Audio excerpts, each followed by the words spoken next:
Firing Line with William F. Buckley, Jr.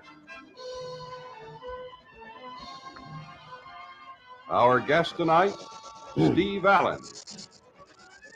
The topic, capital punishment. For me to introduce Mr. Steve Allen to television audiences is rather like Fala introducing President Roosevelt at a Democratic convention. But it may not be as generally known that Mr. Allen is a superb artist and comedian. It may not be as well known that he has for many years been greatly engaged in social issues, nor that most of the time he strikes political notes. I wince.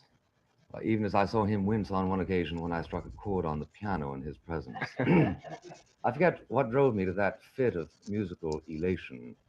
Perhaps it was that I thought I had convinced him at the dinner table of the wisdom of bombing the nuclear facilities of Red China. But his lapse into political realism was only temporary, and before long he was writing an apology for having flirted with such. President Johnson ordered a Polaris submarine to Southeast Asian waters. At National Review, we suggested it be named the USS Steve Allen, but as usual, our suggestions went unheeded in Washington.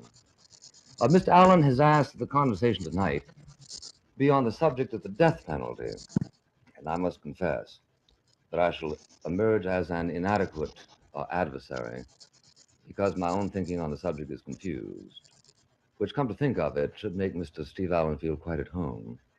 But the subject is one of awful gravity, and I suppose the moment is apt to recall Aristotle's maxim that the law is, quote, reason without passion.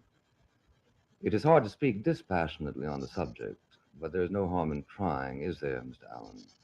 Indeed not, Bill. Is that the conclusion of your statement? Talk about capital punishment. I share your confusion.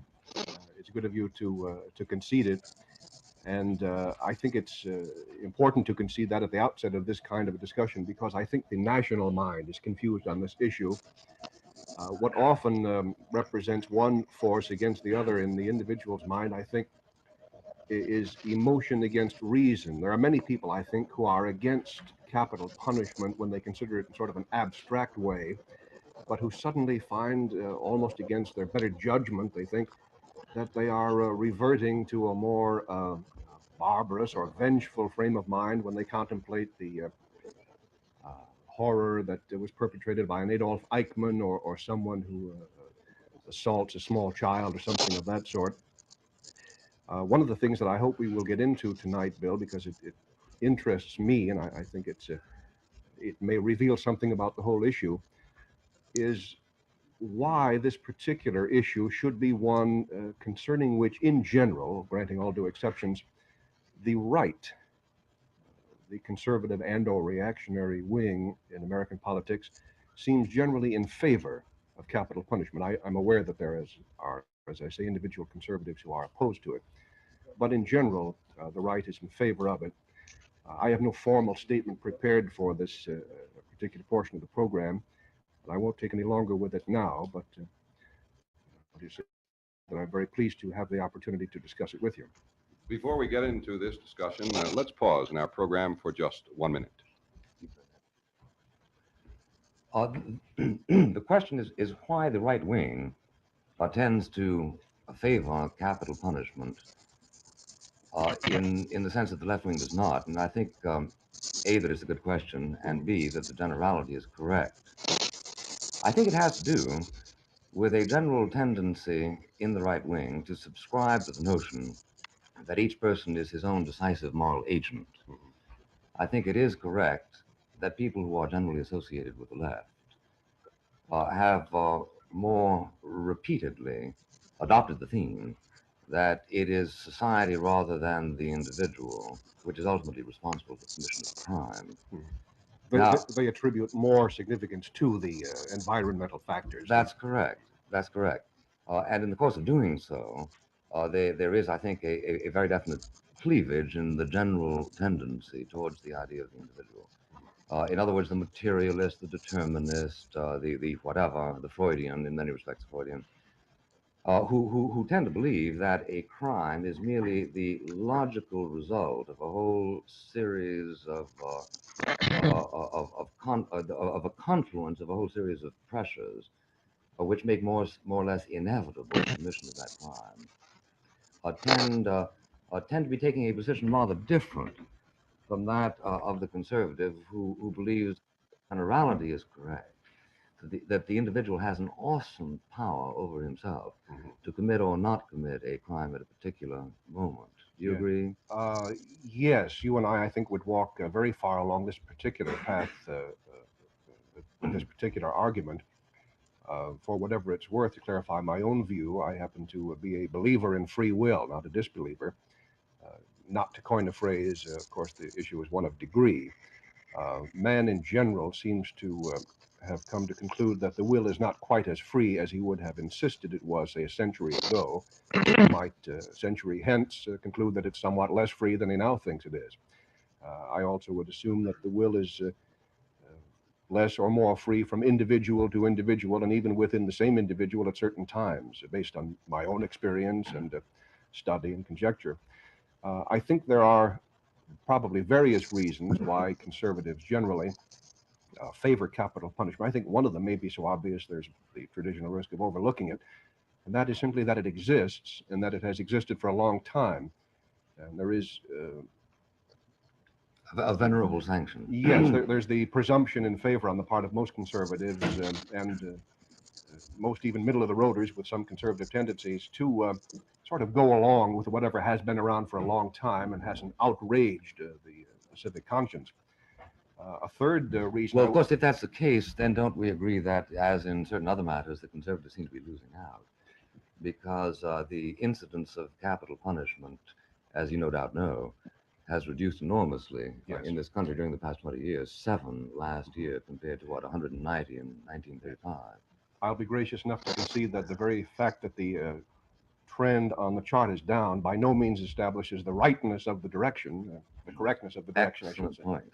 You saved me from making it. Yes, but on the other hand, given certain democratic small d prejudices, I would assume that there is another presumption in favor of a gradually evolving and long maturing consensus on this, and, as well as other points. Well, shouldn't we at this point, if I may, Mr. Allen, distinguish now between two kinds of problems? Because you and I might agree that X category of people might be proved as certifiably irresponsible, and that under certain circumstances, given this difference or that difference, you and I might agree that the old-fashioned rule, the Norton rule, ought to be modified in such a way as to keep them from exposure to capital punishment. But wouldn't it be probably more interesting for the purposes of this discussion to dismiss that category, call it large or call it small, and talk rather about the category of, quote, sane people? Would you at least go so far as to agree that there are certain people whom you would certify as, quote, sane, who are in every serious sense responsible, say, for an act of murder, and then ask the question whether or not they ought to receive capital punishment in punishment for certain kinds of crimes? I'm quite willing to have that point placed on the table. So shall we focus on them rather than on, was Perry Smith insane? Was he truly responsible for his acts? You and I will admit that some people commit murder because they simply decide to do it, Yes. because they decide to profiteer from the act of murdering. It isn't because they were suddenly moved by a certain ungovernable instinct for which their father or their mother was responsible, or society in general. You would agree that such people do exist? Oh, yes, I would insist on it. Yeah. In which case, ought they to be subject to capital punishment? I would argue no, since I am a complete abolitionist. I think, if I may, well, I'll circle back in the argument, if I may, and pick up again something I said a few minutes back, that from time to time there are variations within the same individual concerning the degree to which the will is free. It's entirely possible for a man to be recognized by his society, his peers, as sane for, say, 40 years, and nevertheless, for one, say, 24-hour period, to become so overwrought, so jealous, so furious, so envious, or whatever, that the degree to which his will is free might go a few notches down on the chart. Yeah, well, this is to desert our hypothesis. Our hypothesis is that we will agree that there are some people who murder with deliberation, and because, as I put it, they choose to profiteer from the possibilities of a particular murder.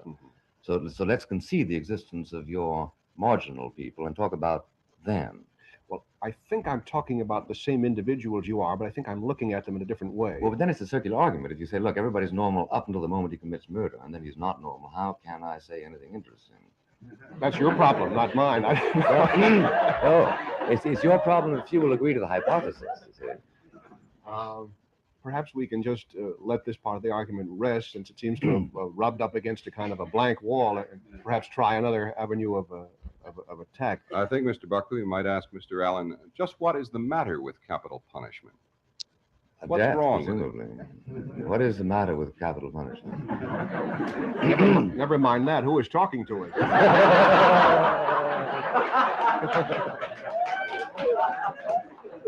Maybe Warden Laws, ladies and gentlemen. Who is that disembodied voice I heard? I don't know. What would you prescribe as a suitable penalty? For what? For him? For that celestial interruption. I'm perfectly willing to pause while I make it. Was that a question designed to be answered now, or was it? Yes, apparently. Well, as I said, I am against capital punishment, period. The classic arguments for it just to me seem not convincing.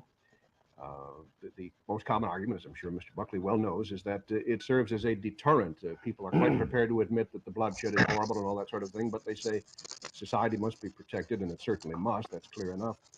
And if I thought that capital punishment did protect society, this might require me to revise my position. I once, by the way, held the other position. I once went along with the common view that capital punishment, though the vulgar view, yes, was necessary, though ethically unfortunate, we might say. But I'm going to do, if I may, for a moment, something for which I believe conservatives always deserve great credit, and that is to go back, if not to origins, which sometimes is impossible, at least to the early stages of a custom or a concept. I think it does instruct us to pause for a moment and think of the various methods by means of which men have put each other to death. Now, I distinguish here between... This isn't going to be a torture talk, is it? Yes, it is. Oh, dear. I insist. Because I think it's directly relevant to the very heart of the matter.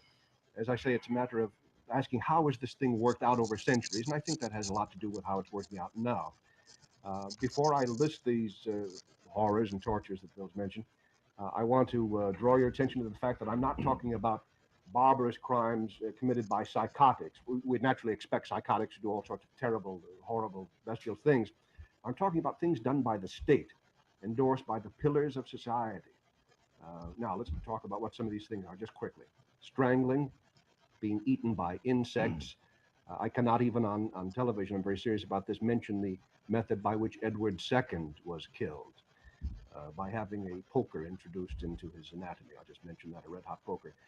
Stabbing, beheading, crucifixion, drawing and quartering, killing by wild beasts, burning at the stake, hanging, skinning alive, boiling in oil, and all that sort of thing. The reason I think it's important, as I say, to mention this, however unpleasant it is to think about and to discuss, is that it, to my mind anyway, pretty clearly establishes that a very important part of the motivation of this historic practice has been the urge to inflict punishment, the urge to inflict vengeful torture. If all we were interested in was ending the life of the criminal, we could do that quite quietly and painlessly, give the man a sleeping pill after he's asleep, give him a small injection. He would never feel any pain. But we absolutely insist that a man be in his right mind and be wide awake and be in the best of physical health when we hang him or sizzle him alive, that sort of thing. I think torture is still involved in this custom. Well, I think that Dr. Jacques Barzun of Columbia makes an indispensable point when he says that he believes that all discussions on capital punishment ought to proceed on the assumption that all parties are agreed that the actual method of extinction, the method of death, ought to be, as he puts it, quotes, humane and dignified and painless. And I don't know of anybody any longer who believes in sort of ideas of rabbinical justice, by which it becomes necessary to protract the pain in order to punish someone as acutely as possible. And We'll if continue there are with such this people who do agree with that, segment I of want to Firing disavow Line any with William association with. Buckley and Steve Allen in just a moment.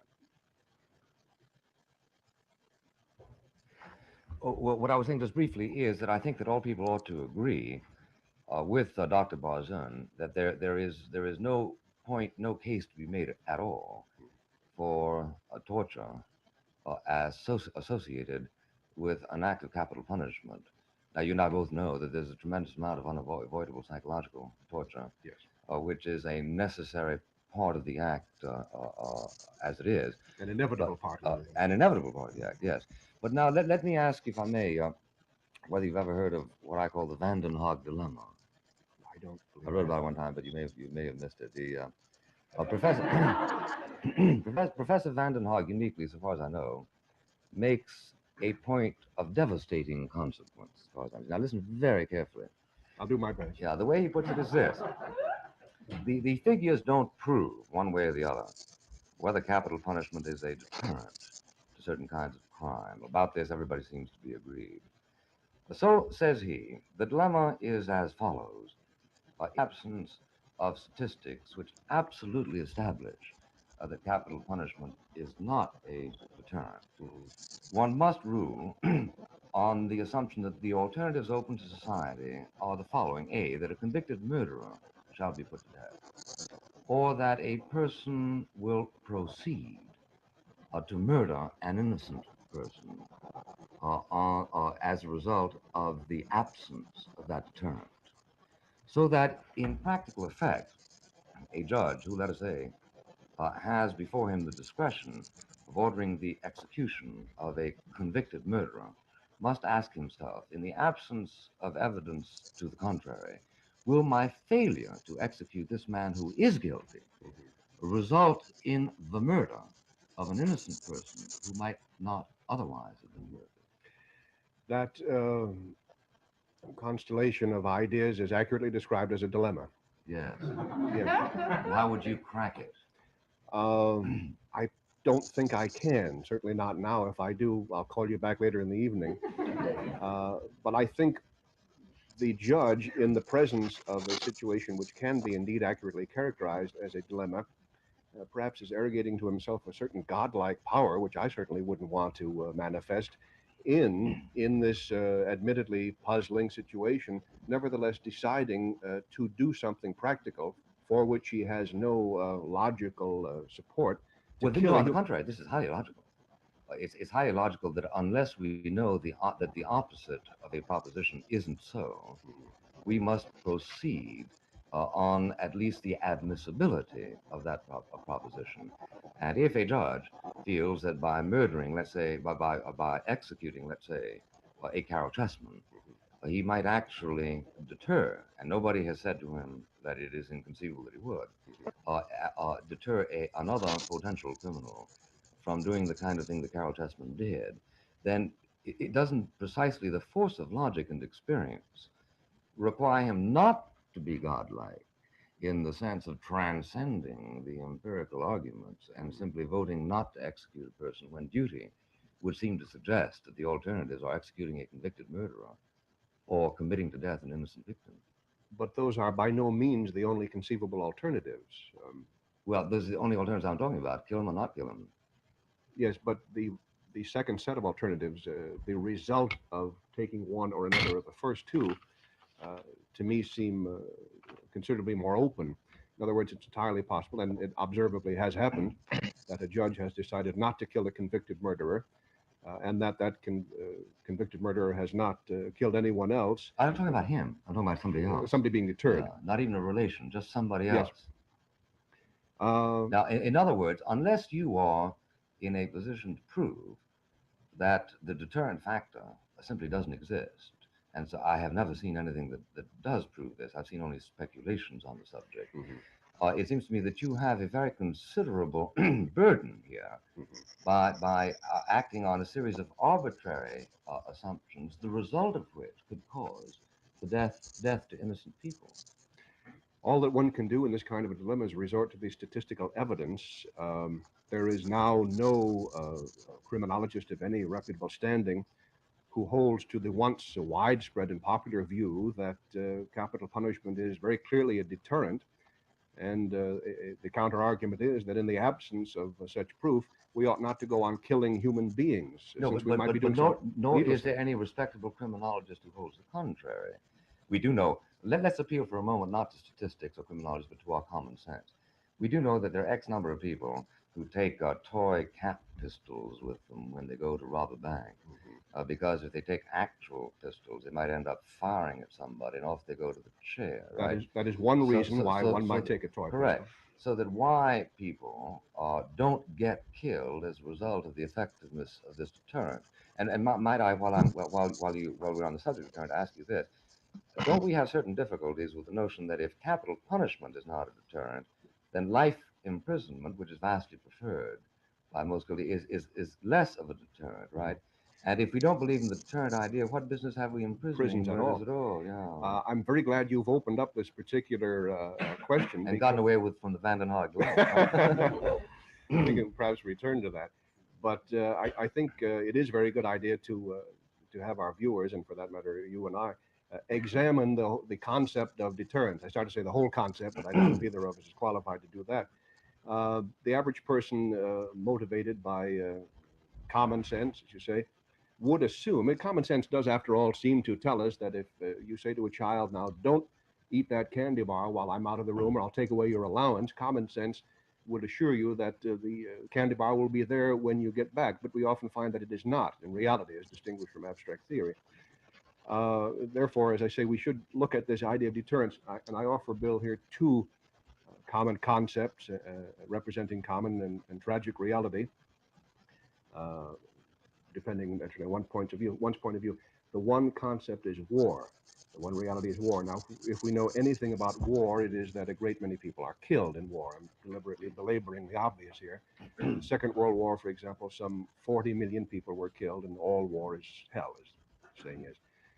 Nevertheless, this instinct of self-preservation seems quite readily set aside by millions of people. All they have to do is get angry enough, and they will rush a machine gun nest unarmed and that sort of thing. People will risk death for all sorts of reasons. So war itself and the idea of the risk of death, in other words, of one's physical death, even under situations of suffering, just doesn't seem to deter many people when they have other motivations, good or bad, or a mixture of Well, both. we're not talking about how many people deters. We're talking about whether it deters anybody at all. After all, we know from human experience that not only war makers are prepared to take the consequences of an unsuccessful war, but people who climb the north face of the Geiger, 25% of the people who've attempted it have been killed. So that there is no question, but that what we're talking about is the marginal deterrent. No scheme that I know of, or that anybody knows of, as far as I know, has ever been devised by which we can eliminate homicide or eliminate wars. And therefore, the point is not, is it a quote effective deterrent in the sense that it does a great deal to do away with the problem, but does it actually deter some people? Now, may I give you a homemade statistic? I fussed over this afternoon. This is rather interesting. Last year, 7 people were executed in the United States. Last year, there was a murder per hour. So that in point of fact, if you relate the number of murders committed to the number of executions, you find that a murderer who goes out to murder somebody has about the same chance of being executed as a person who drives a car has of losing his life. Only 1 in 75. That's correct. No, well, no, the 1 in 1,000. You see, 8,700 is the number of murders per year, and 7 was the number of executions last year. By contrast, there are 45 to 50,000 deaths on the road. So that the existing deterrent, to the extent that it exists at all, is very small. If you actually set out with a elementary ingenuity to go out and kill somebody, the chances of your getting hung up for it are no greater than your chances of getting murdered if you decide to drive to your house in Los Angeles in your own car. Now, under the circumstances, I'm suggesting that to the extent that capital punishment is alleged to be a deterrent, it is impossible to make any rational deductions as a result of the infrequency of the application of capital punishment, so that the abolitionists have working for them two sets of arguments which are really mutually incompatible. On the one hand, they say, look, it's not doing anything for the murder rate. And on the other hand, they are successfully imposing pressure to such an extent as to diminish capital punishment to the point that it doesn't act as an effective deterrent. Before Mr. Allen has an opportunity to comment on these remarks, we're going to pause for just a moment and then get back to firing line. Bill, you had just mentioned, or raised the question, I should say, as to whether it's fair of abolitionists to, on the one hand, argue that capital punishment is not a deterrent, and then on the other, to inflict pressures on a society which result in the punishment. In unreliable statistics. Yes, and which result in the punishment being inflicted so rarely that it's not clear as to how much of a deterrent it is. Probably one of the ways, I should say, in which this question can be possibly answered and at least clarified a bit is to go back to the old days again. As I'm sure you know, if you go back a couple of hundred years in England, we see that there were over 200 offenses punishable by death. There were very common executions. They were public. If ever there were going to be deterrents, that was the time. And the story is told, possibly apocryphal, I don't know, that at the hanging, the pickpocket story, at the hangings of pickpockets, all the pickpockets in town used to show up because while everybody was standing there looking up, they could have their pockets picked very readily. And from what we can see of the history of this thing, it just never has functioned as the kind of deterrent that common sense might make it. If I may, I'd like to just complete a point I started a few minutes back. The other concept I was going to introduce, just for us to consider under the heading of deterrence, is the concept of hell. Now, to this moment in history, the majority of the Christians in the world, and possibly some other religious groups as well, believe very literally in hell, a hell just as real and material as this pen I have in my hand here. Now consider for just a moment what it means. Can you remember the last time you just burned your finger on a stove with a match? Multiply, in some poetic sense, if you will, that the degree of that pain by the area of your whole skin. Multiply that split second in time by not a year or a week. Hot. Yes, by all eternity. I think it's clear that this is certainly the most fearsome deterrent idea ever conceived or probably ever conceivable. And yet, as we see from personal experience and the existence of prisons and all sorts of things, it has been by no means the effective deterrent it probably should have been. You forget a crucial consideration. The possibility of contrition, right. Penitence, and that sort of thing. Nevertheless, if anything is clear, it is that not all men die in bed. A number of them die with their boots on. Now, wait a minute, Mr. Allen. You're caught in difficulties here because anybody who actually thinks he's going to go to hell as a result of murdering somebody is, as you put it so luridly, afraid enough of his destination that he will repent sometime between his own murder and the execution of himself. And therefore, it isn't a deterrent in the sense that it would be if Christian theology, God save us, were to say that there is no such thing as effective repentance after an act of murder. Nevertheless, it seems to me that one of the results that might have been expected from the concept and or the reality of hell was that it would serve as a deterrent. It seems to me this Why do you know it didn't? I think we can conclude no, we can't. Because you have no idea how many more murders might have been committed but for the absence of that sanction. That's true. I have no doubt at all that however one may fault Christian civilization for its flamboyantly heinous history, the interesting question is the one raised by Chesterton, namely, how much worse would it otherwise have been? The most effusive assault on Christian canons that I've heard in the generations was Eichmann's, delivered in Tel Aviv. And I think that precisely the lack of restraint that he showed there in virtue of his utter disregard for Christianity, is something that might very well have contributed to the total lack of inhibition in his genocidal passions, My own regard for the Christian tradition is enormous, as I'm sure you're well aware. even if platonic. I am not attacking either Christianity in general or the concept of hell in particular. I'm simply suggesting that this concept of hell, and let's assume that we're arguing about a physical reality, Well, couldn't we has both not join been. together to hope that hell doesn't exist? We can debate that some other evening, perhaps. But the point is, it is not, it seems to me clear, although apparently it does not seem that clear to you, or perhaps it does not seem to be the case at all, that whatever else may be said about the concept of hell, it has not been nearly the effective deterrent that common sense might suggest. Well, in part for the reasons I advanced, namely that the sinner knows that he will be given an opportunity to repent. Now, I don't doubt that they opportunize on this opportunity, on this fact, i.e., that provided a period exists between his own commission of adultery or murder or whatever, and the moment when he passes away from this vale of tears, he's going to very conveniently log a confession, and no doubt the repentance will be quite sincere. It seems to me the repentance, when it occurs and when it is the good kind of repentance, the reasonable kind and the spiritual kind, probably more likely originates out of the general emotion of love than out of the general emotion of fear. Well, it depends who you're talking about. I have no doubt that the two that the two figure. I don't know, for instance, whether Eichmann repented subjectively before he went to the gallows. Let's hope he did. I'd like to think that he did it out of love, but I would confess I would be surprised. More likely, somebody as hideous as he did it out of fear. But apart from that, Mr. Allen, what are we going to do to what are we going to do about the crime rate here? What are we going to do about the constant rise in vicious crimes?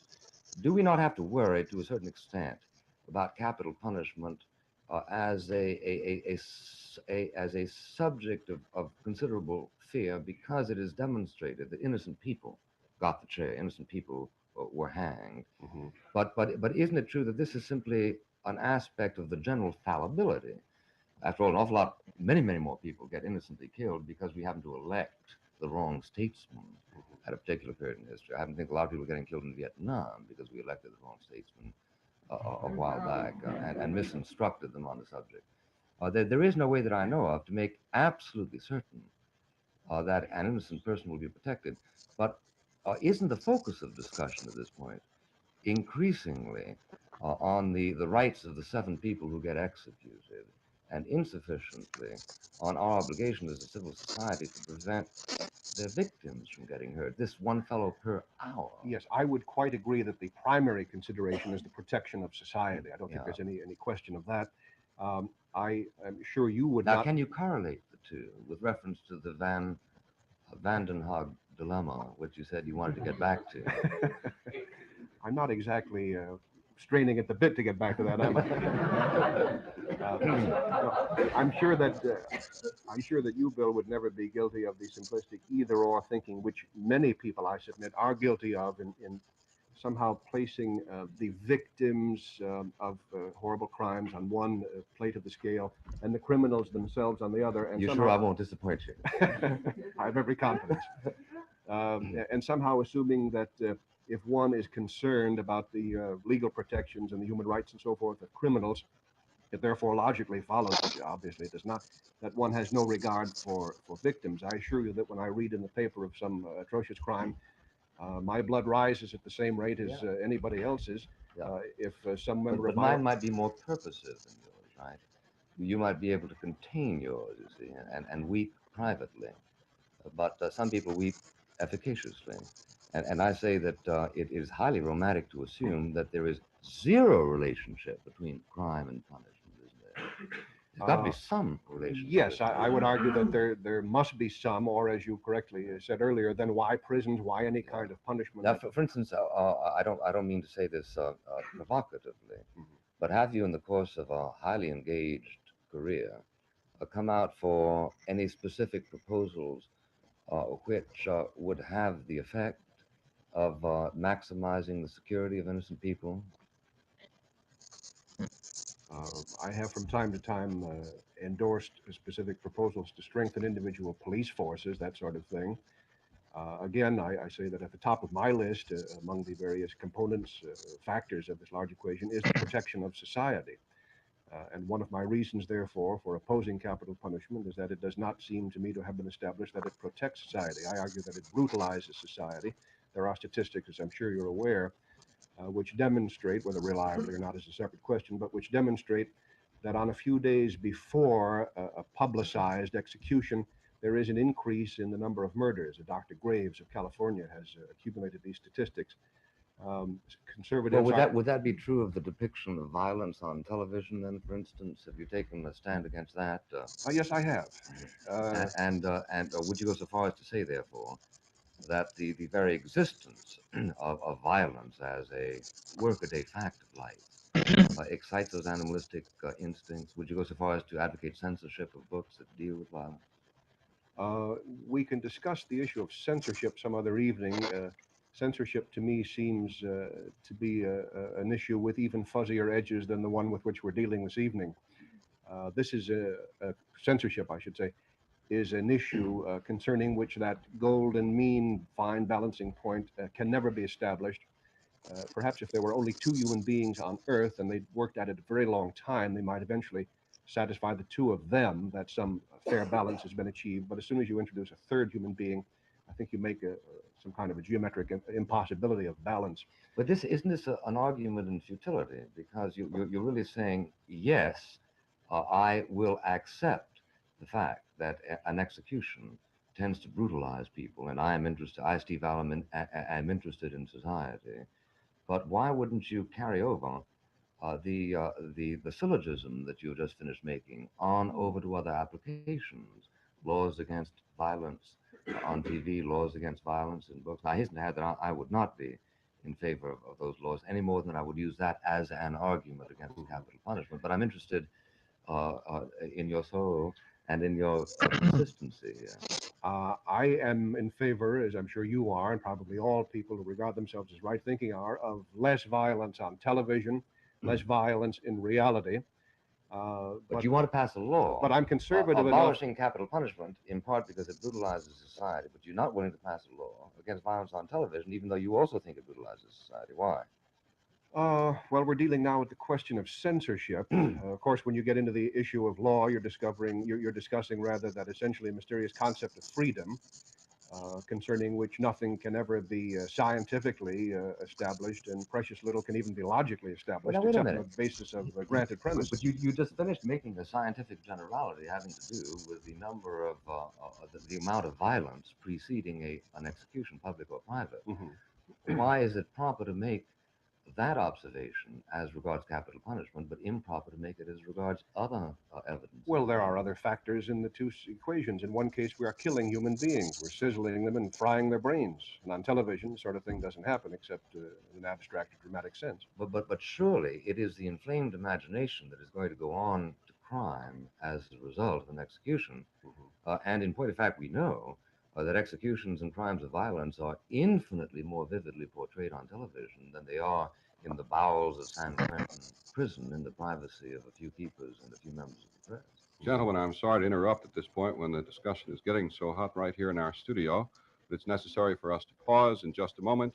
We'll be back with questions from our studio audience. This is Firing Line with William F. Buckley, Jr. and our guest tonight, Steve Allen. It's time now for questions from our studio audience. As I call your name, will you please rise, address your query either to Mr. Buckley or Mr. Allen. First, this question from David Swope of Columbia Law School. Mr. Swope?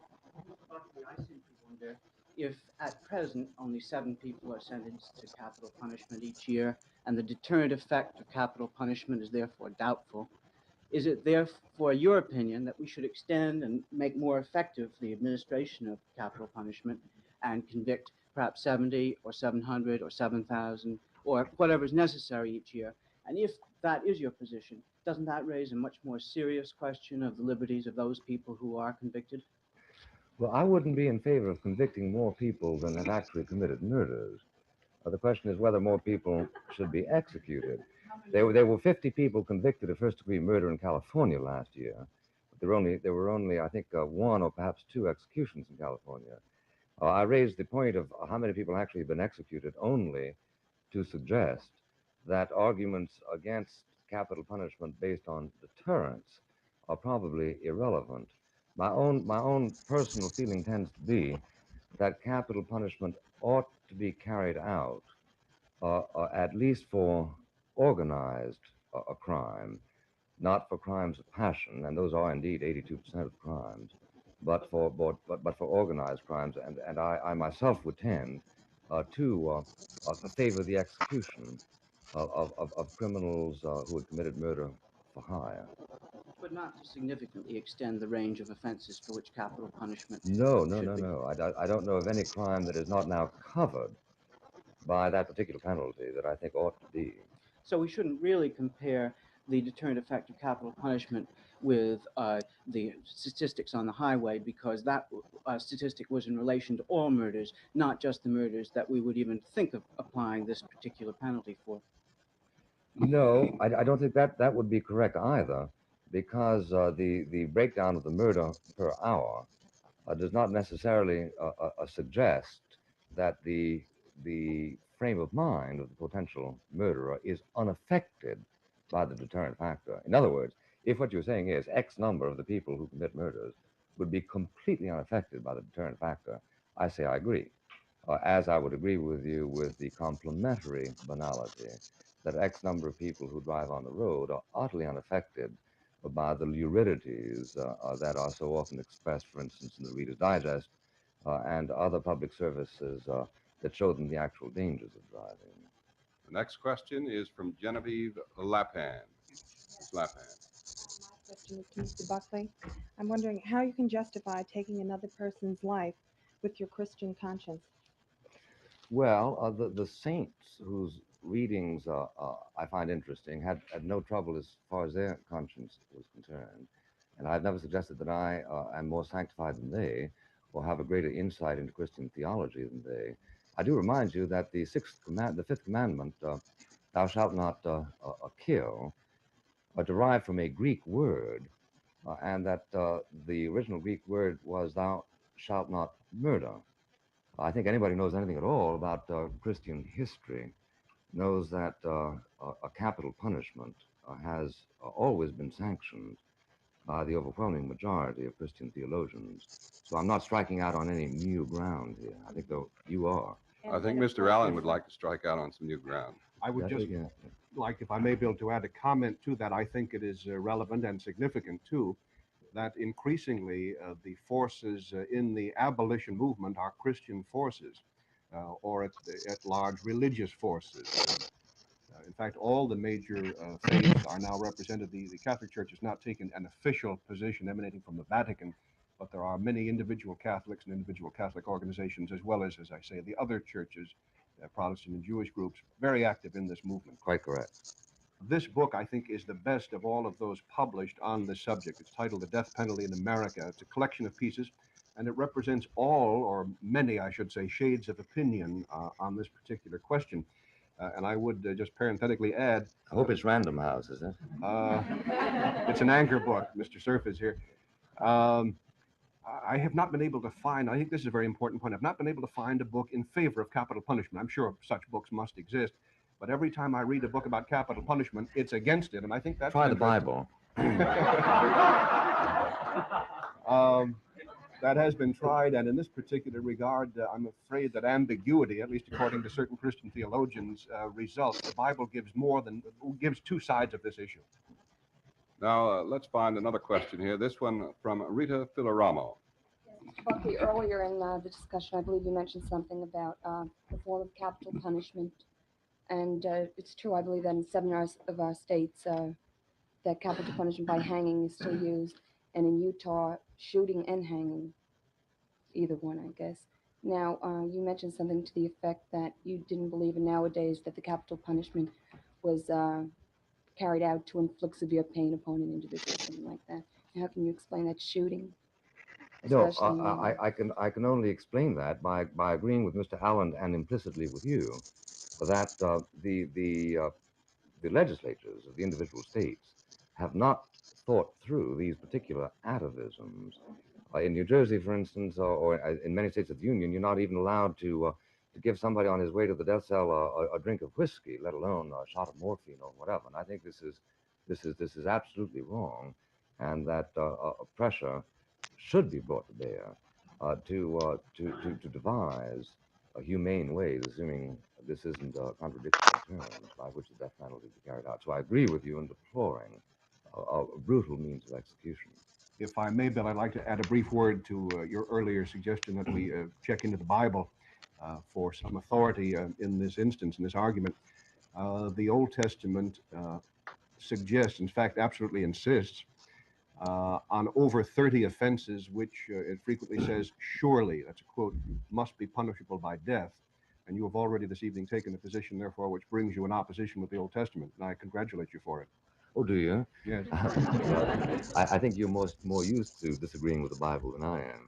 No, I just support you in your present heresy. Well, I think I think that nobody who reads the Bible is prepared to say that certain customs that were a part of the sociology of the Bible nevertheless obtain today.